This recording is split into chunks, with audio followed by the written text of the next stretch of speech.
They wished they had children or a helper now. But 18 years ago, they never thought they could become like this. Robert and Linda Morrison sat in their cramped apartment, staring at the eviction notice that had been taped to their door. The same door they'd slammed shut on their twin sons Marcus and Michael when the boys were just 16. The day they discovered their wife's affair. The day the truth about paternity came crashing down like a house of cards. "We could ask the church for help again," Linda whispered, her voice hollow. Robert's laugh was bitter. "The church that watched us throw our boys out? The one that said we were doing God's work by refusing to raise illegitimate children?" Outside their window, a black Mercedes pulled up to the curb. Two men in tailored suits stepped out, identical in build, identical in purpose, but carrying themselves like kings who'd built their own kingdoms. Marcus and Michael Morrison, 24 years old now, millionaires, and they'd come home. Linda's breath caught as she watched them through the blinds. "Robert, those men, do they look familiar to you?" But Robert had already seen them, had recognized the way Marcus tilted his head when he was thinking, just like Linda used to do. Had seen Michael's hands, the same long fingers that used to help him fix cars in the garage on Saturday mornings before everything fell apart. "It can't be," he whispered. The knock on the door came exactly 30 seconds later.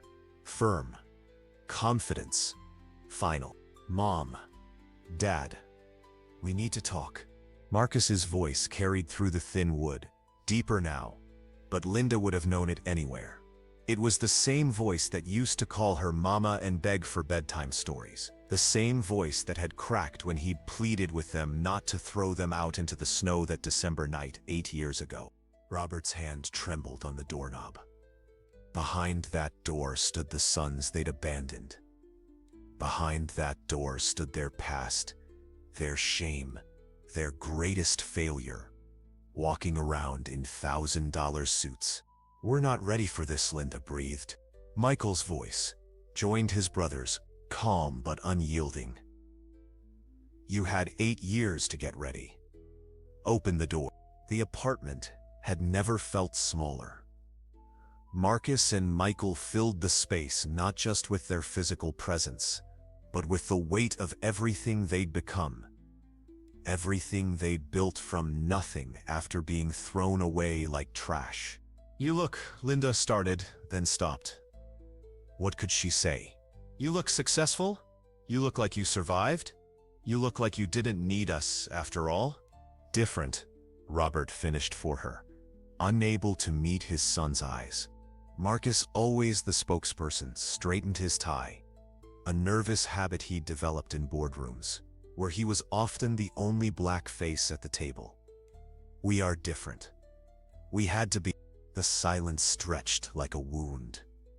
Linda noticed things, the expensive watches, the confident postures, the way they stood together like they'd learned early that they only had each other.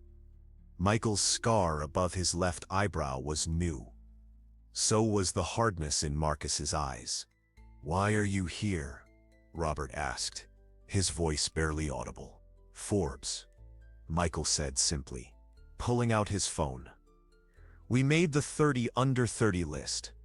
Both of us." He showed them the screen. 2 professional photos of the Morrison twins, founders of Morrison Tech Solutions, valued at $57 million. The article called them the brothers who turned abandonment into achievement. Linda's legs gave out. She sank into the worn couch that had been there the night they'd chosen their marriage over their children.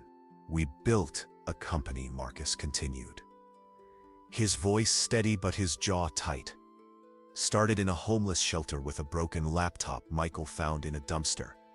Taught ourselves to code by stealing Wi-Fi from coffee shops." "You were homeless?" Linda whispered. Michael's laugh was sharp.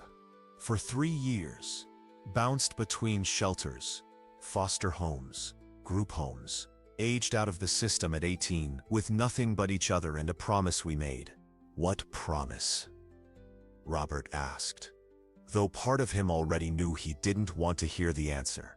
Marcus met his father's eyes for the first time. That we'd come back. That we'd show you what you threw away. The room felt like it was shrinking. Robert remembered that December night, Linda sobbing in the bedroom after discovering her affair. Him standing in the kitchen with two frightened 16-year-old boys who were trying to understand why the man they'd called Dad was looking at them like strangers. "You have to understand," Robert started. But Michael cut him off. "Understand what? That when DNA tests proved we weren't your biological sons, you decided we weren't worth loving anymore.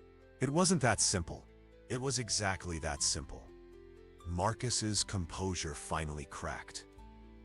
"You raised us for 16 years, taught us to ride bikes, helped us with homework, came to our baseball games, and then one test result, and suddenly we were nothing to you." Linda was crying now. Silent tears that seemed to come from 8 years of buried guilt. "We were young. We were confused. The affair. The lies. So you punished us for Mom's mistakes?" Michael's voice rose. "We were your sons in every way that mattered, and you threw us away because we didn't share your DNA?" Robert stood up, pacing to the window where he could see their Mercedes. A car worth more than he'd made in the past 3 years. "Look at you. You're successful. You didn't need us. We were 16. Marcus shouted, the first time his voice had shown real emotion. "We needed you. We begged you not to leave us in that group home." The silence that followed was deafening. "Do you know what it's like?" Michael said quietly. "To build a company worth millions? To see your face on magazine covers? To have investors throwing money at you and still wake up some nights feeling like that 16-year-old kid wondering what he did wrong to make his parents stop loving him?" Linda sobbed openly now. "We never stopped. Don't." Marcus held up his hand. "Don't you dare say you never stopped loving us. Love doesn't throw children away. Love doesn't choose biological connection over 8 years of being a family." Robert turned from the window, his own eyes wet. "We made a mistake." "You made a choice," Michael corrected. "Every day for 8 years you've made the choice not to find us, not to see if we were okay, not to be proud of what we became." Marcus reached into his jacket and pulled out a thick envelope. "We didn't come here for apologies. We came here for closure." He placed the envelope on the coffee table. Through the window, Linda could see their driver waiting patiently by the Mercedes. "What is it?" she whispered. "Your eviction notice," Marcus said. "We bought the building. You have 30 days. The words hit like physical blows. "We wanted you to know," Michael added, "that we have the power now. We have the choice." Robert stared at the envelope like it might explode. "You're kicking us out?" Marcus and Michael exchanged a look. The same wordless communication they'd perfected in childhood, refined in survival and polished in boardrooms. "We're giving you what you gave us," Marcus said finally. "A chance to see what it feels like to have nowhere to go." The silence stretched for what felt like hours. Robert picked up the envelope with shaking hands, his fingers fumbling with the seal. Inside wasn't an eviction notice. It was a deed. "We don't understand," Linda whispered, reading over his shoulder. Michael's voice was quiet now, drained of its earlier anger. "The building is yours, paid in full. Property taxes covered for the next 20 years. Robert's hands shook so violently he nearly dropped the papers. "I don't. Why would you?" Marcus sat down across from them, suddenly looking younger, more vulnerable. "Because we spent 8 years hating you. 8 years proving we didn't need you. 8 years building walls so high we forgot what we were protecting ourselves from. And then Forbes called." Michael continued, sitting beside his brother. "Wanted to do a feature story about our success. Asked about our family, our support system. We realized, Marcus said, his voice barely audible, that all our success, all our money, all our achievements, they were just ways of trying to fill the hole you left. Linda was crying again, but quieter now, like a dam that had finally burst but was finding its natural flow. We don't want your money, Robert said, though his voice lacked conviction. It's not about the money, Michael replied. It's about choice. You chose to abandon us when we needed you most. We're choosing to take care of you now that you need us most. Marcus leaned forward, his hands clasped between his knees. We could have become bitter. We could have become the kind of men who destroy everything they touch. Instead, we became the kind of men who build things, who fix things. He looked directly at his father. Even broken families. Robert's composure finally shattered.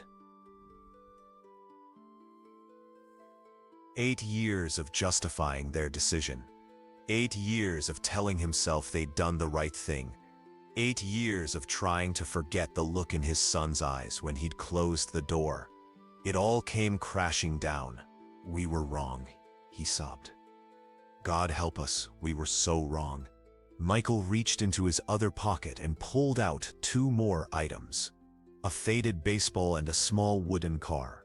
Linda recognized them immediately. Marcus's game-winning ball from his senior year, and the toy car Michael had made in shop class. The boys had left them behind when they were kicked out. We kept these, Michael said, placing them on the table between the deed and the Forbes magazine.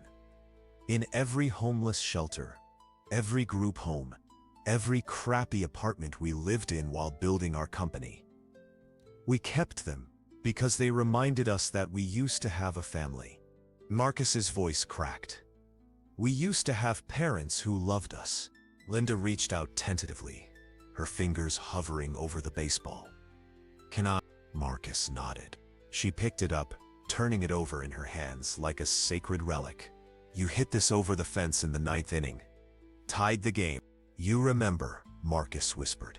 I remember everything. Linda's voice broke. Every game, every school play, every bedtime story, every scraped knee I kissed better. I remember all of it.